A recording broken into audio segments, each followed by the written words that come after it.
Bonjour et bienvenue à l'émission Globetrotter, l'émission où on parle de voyage et je vais vous parler encore de mes voyages et entre autres, pour les 3 prochaines émissions, on va parler de mon voyage en Arménie, un pays extraordinaire. J'ai pas mal d'informations. Ça veut dire que 3 émissions sur la même place? Oui, mais tu vas voir qu'il y a du stock à raconter. J'espère, parce que 3 émissions. C'est beau. Toi, Gino, bonjour Pierre. Bonjour, C'est Gino quoi, qui est avec moi, comme toujours, pour commenter, réfléchir, Ouais. poser des questions. En fait, il fait un peu l'avocat du diable. Fais-moi Ouais, pas c'est ça. correct. Fait que je suis parti en 2014 en Arménie, donc l'été dernier. Et puis, ça a été un voyage. se situe où? L'Arménie, mais regarde. On voit ici l'Europe. Où c'est que tu penses que c'est l'Arménie? Alors, t'as peu. Ah, c'est là tu cherches, Ouais, t'es perdu. En fait, l'Arménie, c'est juste ici, là. Donc, au fin fond, à l'est de la Turquie, au nord de l'Iran, à l'ouest de l'Azerbaïdjan et au C'est même sud pas de marqué. la Géorgie. Oui, regarde, Arménie, avec la capitale, Ah, oh Yerevan. boy. C'est un tout petit pays. Il faut savoir que l'Arménie, en superficie, rentre 3 fois dans le Saguenay-Lac-Saint-Jean.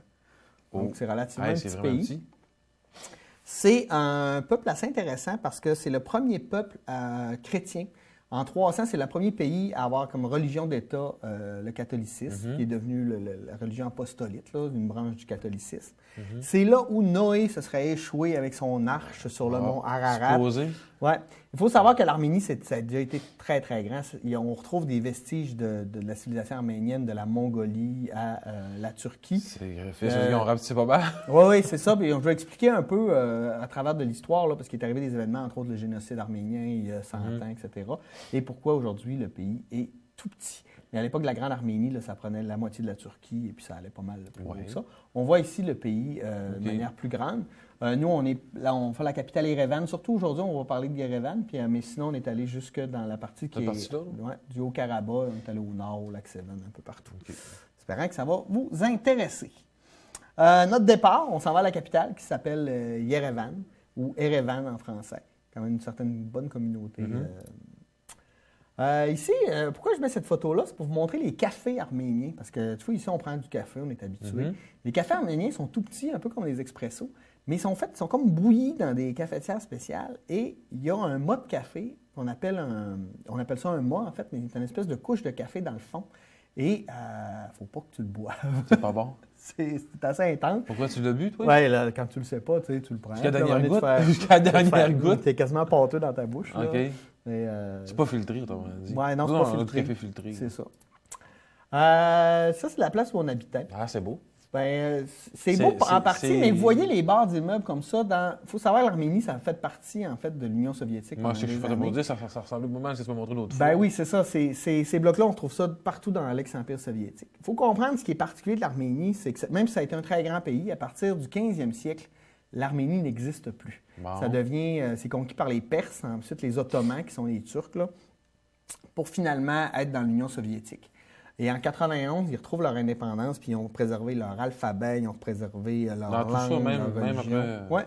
C'est vraiment une culture tissée serrée, là, hyper accueillante. Pour vrai, là, j'incite tout le monde à y aller. C'est hyper sécuritaire, les gens sont gentils. Tu n'es pas capable d'être. Il y a une bonne communauté française. D'ailleurs, Charles Aznavour est arménien.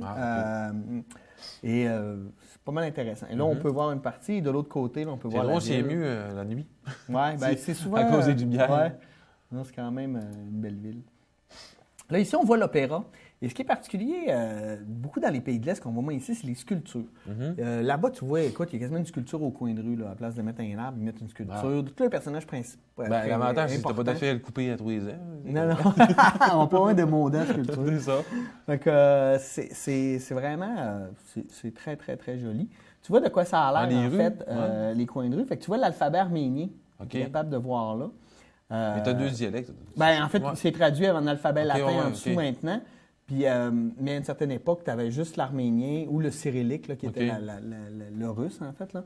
Maintenant, tu es capable de le voir en arménien. Mais c'est tout en 2 langues, pareil. Hein, oui, c'est ça. Ça veut dire la même chose. C'est une traduction. Là. Mais vous montrer comment c'est beau, c'est esthétique. C'est un alphabet où il y a 36 lettres, en fait. Là. On va y revenir, d'ailleurs, sur 10 de plus sur nous autres. Oui. Ouais. Ça en prend plus, il y a plus de lettres pareilles. Ouais, c'est clair. On va mettre 2-3 de fil. Excusez. Là. Les fleurs. Les fleurs, là, en Arménie, c'est comme... Hey, je pense que c'était des fleurs, je pense que c'était des chips. Non, c'est vrai. Mais là, écoute, des kiosques comme ça, tu en as un ou trois coins de rue. Ouais. Le soir, quand tu repasses, il n'y a plus une fleur. Il n'y a plus rien. Les gens jettent des fleurs. Écoute, c'est assez fascinant. Tout le monde offre des fleurs à tout le monde. C'est un peuple vraiment gentil, très, très, très courtois. Ben, ça fait vivre le fleuriste, en tout cas. Oui, oui. Fleuriste, c'est un métier. Les botanistes. Oui, ils font pousser ça. Ici, c'est Komitas, qui est un grand musicien classique, en fait, arménien, qui est mort lors du génocide. Qui a fait du statut juste en face de l'école du conservatoire de musique, en fait, là, arménien. Regarde, il y a deux choses là-dedans. Ouais. Un, l'autobus. Là, tu vois, c'est vraiment les anciens autobus soviétiques. Là. Et ça ne marche pas au gaz, ça marche peut-être au propane, ou je ne sais pas trop. Ils ont comme des bonbonnes. Puis à tout bout de champ, il faut que tu ailles mettre du gaz. Là, mais c'est du propane. Ouais, du propane. Et là, c'est drôle parce que si c'est l'autobus, on fait sortir tout le monde de l'autobus ailleurs pendant qu'on met. Si c'est un auto, tout le monde sort de l'auto pour aller. C'est dangereux. Oui, c'est ça. Puis tu peux faire moins, puis c'est moins fort aussi quand tu vas aller dans les montagnes. Là, c'est moins puissant. Et on voit aussi le look. Ils sont très, très, très... Même si les Arméniens sont relativement pauvres, le salaire moyen en Arménie, c'est 3 000 par année. Hein? Non, c'est ça. Par année? Par année. Bon. Mais ils sont très fiers d'eux-mêmes. Fait qu'ils vont toujours être bien peignés, bien habillés. Mais donc, à 3 000 par année, tu dois avoir des boutiques pour ça. Là. Oui, c'est ça. Je veux dire, le coût de la vie n'est pas tellement cher pour nous. En fait. Mais une autre affaire, c'est ils vont être... Tu sais, ici, par exemple, notre maison, c'est bien... ça fait partie de ça, de notre look, de notre apparence. Mais pas là-bas. Le look, l'auto, et puis les vêtements, les cheveux, oui, mais tu sais, des grosses tours d'immeubles, comme on a vu tantôt. Il y a beaucoup de gens qui vivent là-dedans, puis c'est comme normal. J'ai vu des gens qui ont des... Je vais en reparler plus tard, là, mais on a rencontré quelqu'un, entre autres, qui vivait là-dedans, puis qui a un métier... assez haut. Oui, assez haut dans la hiérarchie. Ici, on a Machot, c'est le gars qui a inventé l'alphabet arménien. Ils ont fait un musée pour la préservation de la langue et de l'alphabet. Oui, c'est lui qui a inventé l'alphabet au 5 ou 6e siècle. Et puis, c'est un musée où c'est vraiment sur la langue, sur l'alphabet. C'est vachement intéressant. Et il y a une des plus belles collections au monde d'enluminures. Tu vas me dire, c'est quoi les enluminures? Ça, c'était un exemple, en fait. C'est, à l'époque, dans les textes, on faisait avec des feuilles d'or plein de dessins autour des textes pour imager les textes. Mais ça, c'était très fragile et il en reste très peu en bon état. Et eux, ils ont une superbe collection d'enluminures. Vraiment, là, plein de textes anciens, tout dessinés avec des feuilles d'or. Oui. Puis surtout, penser à préserver autant la langue. Je veux dire, on a pas mal à apprendre d'eux. Ici, on a ce qu'on appelle cascade, qui est comme une montée vers un monument pour célébrer la Grande Guerre patriotique. La Grande Guerre patriotique pour les Soviétiques, c'était la Deuxième Guerre mondiale, en fait. Puis il y a plein de statues à travers ça. Là, tu peux voir, c'est comme des grandes marches qui descendent, puis tu peux voir la ville aussi, là, de quoi ça a l'air. Ici, une image de la ville, il faut que tu trouves l'erreur. Est-ce que tu vois? Attends une minute, là. Je sais pas trop. Hein. Regarde ici. Les usines nucléaires, la centrale nucléaire au centre-ville. C'est tellement en ciment qu'à un moment donné, moi, j'ai vu cheminer. Mais tu sais, ici, on ne pourrait pas penser là, avoir une centrale nucléaire au centre-ville d'une capitale. Là. Ben, écoute, non. On a fait le tour ici. Tandis que là-bas, ben, c'est ça, le nucléaire, c'est pas le nucléaire, mais il faut monter des affaires avec des fois, tu ferais... Quand tu montes en haut, justement, de la grosse escalier, tu arrives justement à c'est le musée de la guerre maintenant. Et cette madame-là, avec une épée, tu retrouves ça dans tous les anciens satellites de l'Union soviétique. Ouais. Tu as des tanks, des affaires. Mais c'est ça. C'est comme le symbole de la Grande Guerre patriotique pour les Soviétiques et la Deuxième Guerre mondiale.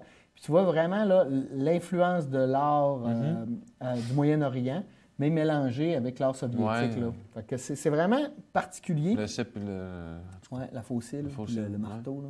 Ouais. Des personnages, des gens, des musiciens. Il y a comme un parc en Haute-Ville où avec des manèges pour les gens qui jouent de la musique. Ils sont très, très, très gentils, les gens là-bas. Ça, des messieurs, tu sais, tout habillés chic, mais ils passent leur après-midi à dormir, à jaser. Ben c'est le fun. Mais il faut être chic pour dormir. Oui. Je me mets en habit avant d'aller me coucher.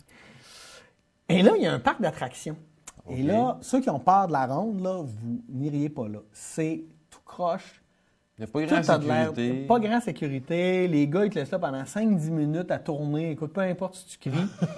Ça va être génial, ça. Non, on a fait la grande roue. Regarde, là, on est dans la grande roue. Et là, on dit, ça va être beau, on va voir la ville. Jusqu'au temps qu'on sente que ça branle et que là, on regarde en dessous des autres paniers. Ouais. Et là, c'est tout rouillé. Les boats n'ont pas de l'air à tenir. Puis on est exactement dans le même genre de panier, là. Tu sais, c'est ça. Ça reste un parc d'attractions. C'est solide, gars, ça tient. Oui, ça tient, mais peut durer qu'après qu'on était content que notre tour de manège soit fini. Hein. Ah, mais il a pu t'offrir un tour gratuit. Un tour gratuit. Petit lac proche, là, c'est avec les gens avec qui j'étais, là, ma conjointe, avec des amis français qu'on a fait ce périple-là.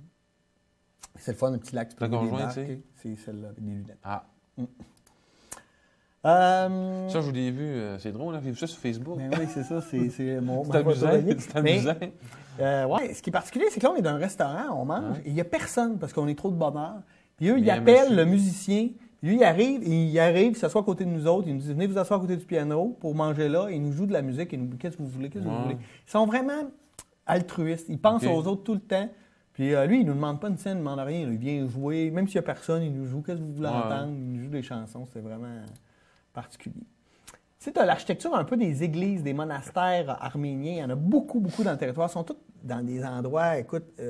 géographiquement impressionnant. Mais même en ville, ça c'est en ville, mais c'est pas... tu sais, ici, quand tu arrives d'un village, l'église, tu la vois tout de suite. Ah oui, tout de suite. Là-bas, c'est comme caché, c'est en des buildings, c'est pas...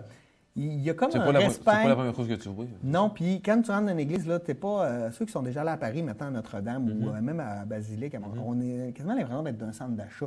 Ils vendent des gogos, il y a plein de monde qui prennent des photos. Là, c'est pas ça. C'est hyper paisible. Le respect de la religion là, est vraiment, vraiment superbe là-bas.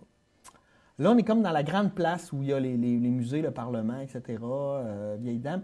Et J'aime ça quand tu fais des photos de même. Hein? Oui, avec des gens, là. Moi, j'adore ça. Des gens à travers. Ah, moi, j'aime ça. C'est les visages, les personnages qu'il y a là. Puis ce qu'il faut qu'on voit, c'est que même si c'est la grande place, qu'est-ce qu'il y a de particulier? Si c'était, je vais te montrer une autre photo, mettons, de cette place-là, mais d'un autre angle, c'est quoi qu'il y a de particulier? Stationnement. Ben oui. Ici, là, si on faisait une grande place comme ça au milieu, on mettrait des fontaines, une affaire. Il n'y a rien. Non, on met des chars parce qu'on se parquer. Pratico-pratique. On ne valorise pas nécessairement les espaces, mais c'est les gens. C'est pas nécessairement... La ville, on a beaucoup l'architecture soviétique. C'est pas nécessairement la plus belle ville au monde. Vous allez voir, quand on va sortir de la ville, c'est malade là, comme pays. Les hommes adorent jouer. Ouais, regarde, ils jouent... Voyons, t'as pas ça. Là, eux jouent aux cartes, eux jouent, je pense, c'est au backgammon. Ouais, c'est ça. Ça, je cherchais le nom. Ce qui est particulier, il y a encore la place de la femme bon, la femme a sa place, mais il y a des choses particulières comme ça. Mettons, les hommes ont toujours joué tout seuls. Les femmes n'ont pas le droit de jouer. Une fille, mettons, à 11 heures, ça rentre. Tu es avec des gens, et à un moment donné, à 11 heures, les femmes disent « Bon, on va rentrer. » Puis là, je parle pourquoi. Il faut rentrer. Il n'y a pas vraiment de raison. C'est comme dans les mœurs. C'est écrit. Et nous, on était avec deux filles. Et on était le soir tard et on se faisait vraiment dévisager. C'est normal, c'est pas rentré. Ben, c'est ça. Puis, mettons, les filles n'ont pas le droit de fumer en public. Et pourtant, quand tu es en privé, ils vont fumer, tu sais. C'est vraiment... On est comme entre les deux, là. La femme est en train de s'émanciper, mais tranquillement. Tu peux, mais pas tout le temps, tu sais. Ouais, c'est ça. Fait que quand tu les vois, puis là, regarde, là, eux autres, ils jouent aux échecs. Un peu plus loin. On voit souvent un film, ça. Oui, c'est ça, mais regarde, eux jouent aussi au backgammon. Moi, j'aime beaucoup les visages des messieurs, des looks. Ah ouais. Qu'est-ce qu'il y a de particulier? Ben là, elle a ramassé du trèfle, je sais pas trop. Oui. C'est ça, hein? Eux, dans la nourriture arménienne, il y a beaucoup, beaucoup d'herbes fraîches. Mais ils font pousser ça partout. Là, on est d'un parc en centre-ville, là, comme, peu importe, là, le Mont-Royal à Montréal. Je veux dire que Montréal, je ne viendrais pas rue des herbes, là. Il y a plein de monde, ils ramassent des herbes, ils vont cuisiner avec ça. Je veux dire, c'est comme pour tout le monde. Là. C'est vraiment... c'est assez fascinant, le rapport qu'ils ont avec ça, en fait. La mosquée de la place. Regarde, la première soirée, on arrive dans un bar et on rencontre des gens. Puis en fait, on réalise que le bar appartient à un Canadien d'Alberta, que sa femme travaille pour l'ONU. Et là, on s'entend très bien avec eux. Puis on se met à faire écouter de la musique. Puis on dit, hey, on pourrait faire une soirée de musique francophone. On va faire les DJ. Fait que moi et mon ami Yves, on propose ça. 2 jours plus tard, on fait ça. Et plein de gens de partout viennent pour pouvoir parler français, écouter de la musique, etc. Et on rencontre ce couple-là, Tamara et son chum, que je ne me rappelle plus son nom. Et on s'entend vraiment bien avec eux. Ils nous invitent à souper chez eux. Fait que 2 jours plus tard, on s'en va souper avec eux autres. Ils m'avaient dit on travaille dans les médias. Et eux, là, ils habitent d'une barre d'immeubles, comme je t'ai montré au début. Et là, on mange, on reçoit, on a beaucoup de plaisir. Puis, je fais, c'est quoi vous faites exactement dans les médias? Ben, elle, là, C'est Bernard de Rome. Là. Elle anime le téléjournal le soir en Arménie. C'est pour ça qu'elle parle un français impeccable. Quand le premier ministre ou le président du pays va à l'étranger, c'est elle qui le suit, etc. Pourtant, c'est des gens qui vivent très modestement, mais pourtant, ils ont les moyens. Ils ont un statut social très élevé. Elle, on se promenait et on se demandait pourquoi tout le monde la connaissait, mais c'est ça. C'est pour ça. C'est que c'était vraiment, vraiment, vraiment très agréable. Mais vous voyez, là, l'appartement... Là, quoi, lui? Lui, il travaillait dans les médias électroniques. Il était éditeur d'un journal. Non, éditeur d'un journal, mais juste sur le web. OK. Ouais. Ça, on a appris aussi avec des madames de la place à cuisiner des pâtisseries arméniennes. Les gens, ils sont prêts. C'est fantastique. Ben oui, on rencontre cette madame-là, puis on parle avec, ça a l'air bon. Tout de suite, voulez-vous apprendre à en faire? OK, elle nous donne des chapeaux, puis on se met à apprendre à faire de la pâtisserie. En tout cas, vous avez des chapeaux? Oui, mais ce rapport-là, on n'a pas ça ici, tu sais. Non. Non, c'est vraiment particulier. Cette photo-là, c'est pour montrer encore comment les Arméniens sont gentils. On est dans un café. Et là, moi et ma blonde, on a un café le matin, puis ma blonde s'ennuie. On a des enfants, ma blonde s'ennuie des enfants, puis elle pleure un peu, tu sais, c'est normal. Et là, on est tout seul avec le serveur. Si on avait été au Québec, là, malaise, le serveur s'en va, ça finit là. Là, la serveuse, à part, elle revient avec un muffin, elle écrit « Smile » en chocolat, puis elle nous donne ça. Puis elle ne nous fait pas payer pour ça. C'est vraiment juste pour être gentil, pour te remonter le moral. Ça, c'est particulier vraiment aux Arméniens. J'ai rarement vu ça dans le monde. Ils sont chaleureux. Très chaleureux. Il n'y a pas moyen d'être dans la misère là-bas. Tout le monde veut t'aider. Peut-être aussi parce que le vécu qu'ils ont eu dans la Russie. Oui, c'est ça. Peut-être le génocide. Je sais pas. Ils sont vraiment tissés serrés. Ça, c'est le bar où on a fait notre soirée. Ça, c'est un gars de l'Alberta qui est propriétaire du bar là-bas. C'est vraiment, vraiment... Ça, c'est la guide qu'on avait engagée, entre autres, là, pour aller visiter certaines parties de l'Arménie. Le Gognac. Qu'est-ce que c'est? Je sais pas. En fait, c'est du cognac. Mais le cognac, c'est un truc d'appellation contrôlée. C'est juste la région de Cognac en France qui peut appeler sa boisson le cognac. Ah ouais? C'est ça. Puis en slave, donc en russe, ils appellent ça le gognac. Puis en français, ben oui. Puis ils appellent ça du brandy, eux, en français. Et puis là, on est allé déguster le brandy là, et c'est une brandy très reconnue. On a bu j'ai vu des bouteilles à 2 millions de dollars. Il y avait du brandy... de 10 ans, de 20 ans. Il y en avait 50 qui étaient faits expressément pour Winston Churchill, qui achetait toujours parce que lui, il avait... Il est alcoolique. Non, mais il y avait un pourcentage. Oui, c'est ça. Mais il faisait affaire là.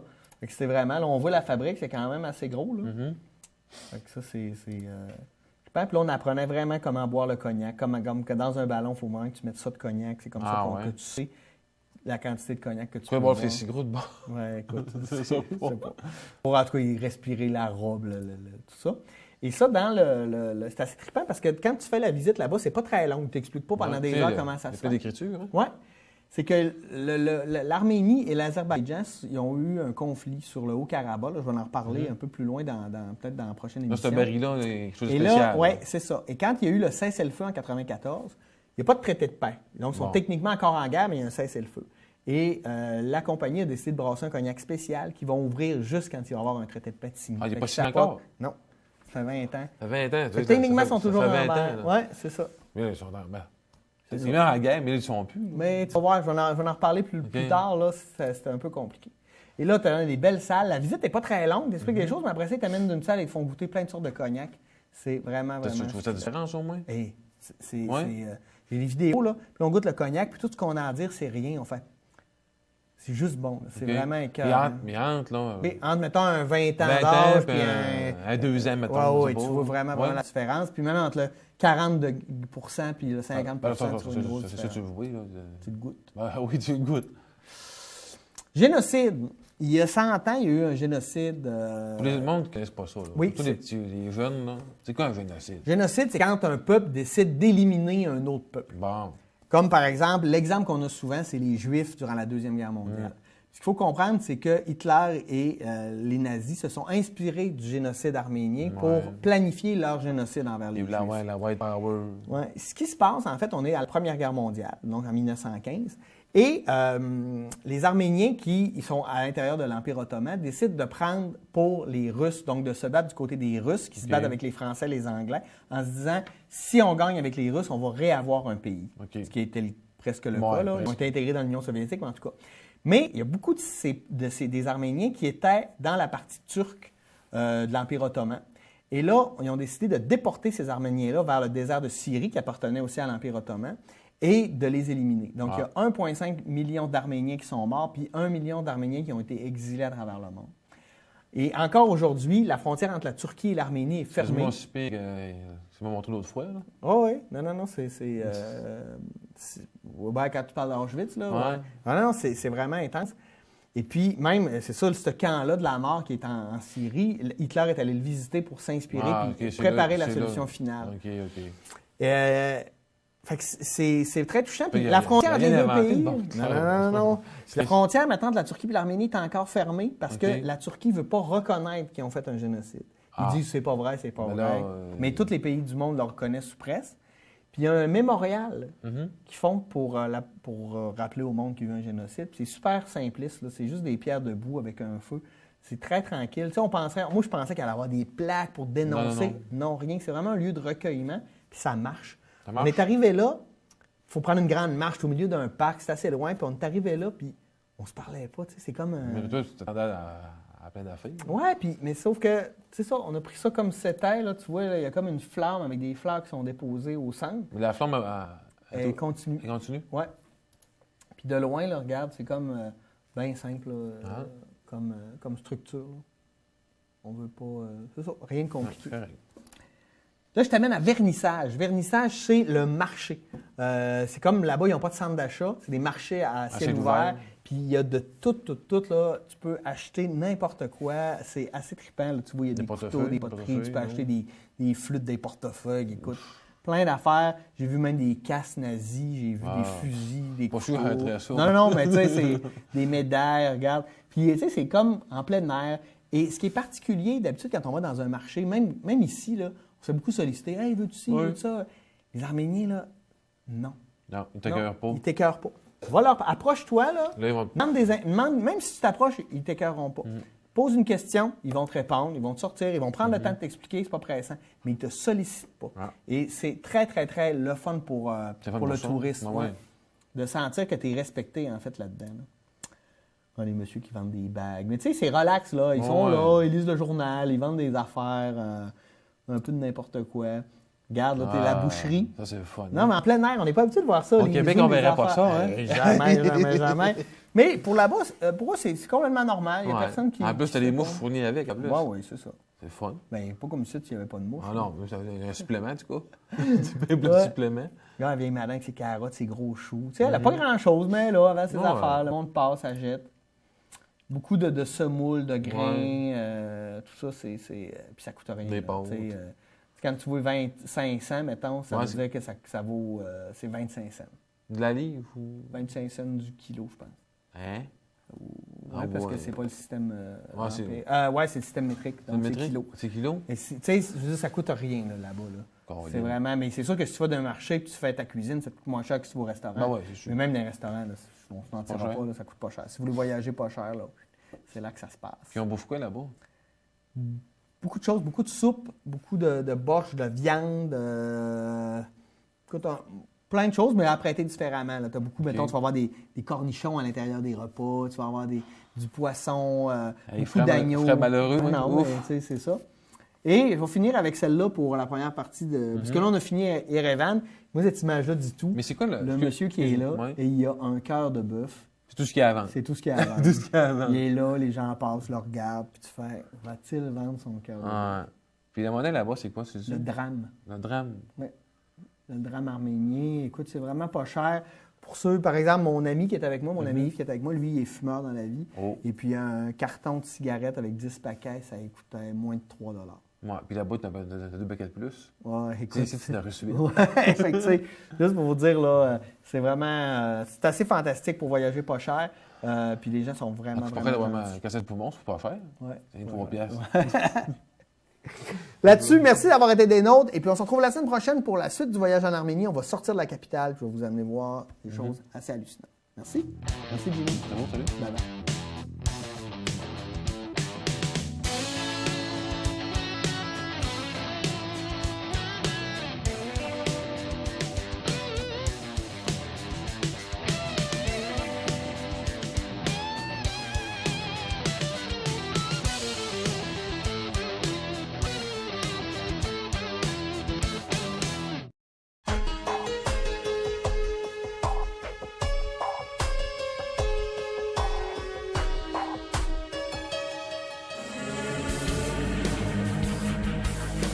Bien, le Saguenay-Lac-Saint-Jean, pour moi, c'est... Le Saguenay-Lac-Saint-Jean, je pense que c'est... Le Saguenay-Lac-Saint-Jean, c'est... C'est la liberté que j'ai. C'est le temps, la qualité du temps qu'on a. On vit 2 heures à l'heure. Le coût de la vie, mon Dieu, c'est moins cher. Je peux me comparer à d'autres puis dire que je vis peut-être plus d'activités culturelles, que je sors plus, que je fais plus de voyages, parce que le coût de la vie, ici, c'est moins élevé. Ici, je suis à 5 minutes de mon travail, donc j'ai du temps de qualité avec mes enfants, avec ma famille. J'avais un grand besoin d'espace, plein air, tout ça. Fait que du côté autant du lac Saint-Jean que du fjord, on a les 2 meilleurs mondes. Là. On en a vraiment pour tous les goûts. Là.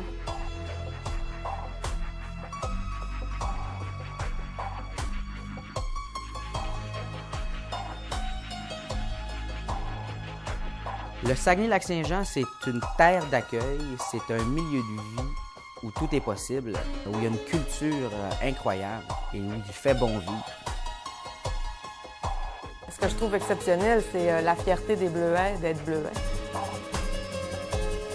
Ici, le rythme de vie est différent. Tu vas arriver ici, tu vas comme tomber relax. Tu vas respirer. Je pense que c'est ça qui est le plus beau, c'est la convivialité des gens. De plus beau, je dirais l'accueil des gens d'ici, la chaleur. Ce que je trouve exceptionnel, c'est pas seulement la qualité de vie en tant qu'environnement, mais c'est la qualité de vie en tant que proximité au niveau des gens, je pense. Pour élever une famille, c'est mieux ici que sur Sainte-Catherine. Je pense que le meilleur argument qu'on peut servir à quelqu'un qui voudrait peut-être s'établir ici, c'est viens ici, viens l'essayer.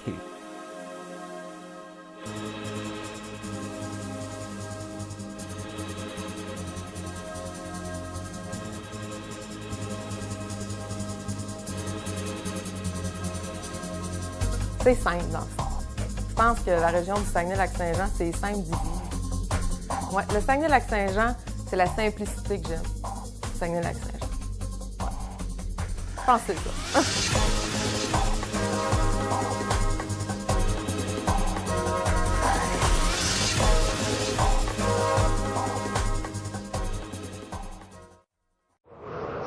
Cet hiver, réduisez votre vitesse. Gardez une plus grande distance avec le véhicule qui vous précède et soyez vigilant en tout temps sur la route. Prenez le volant en toute sécurité.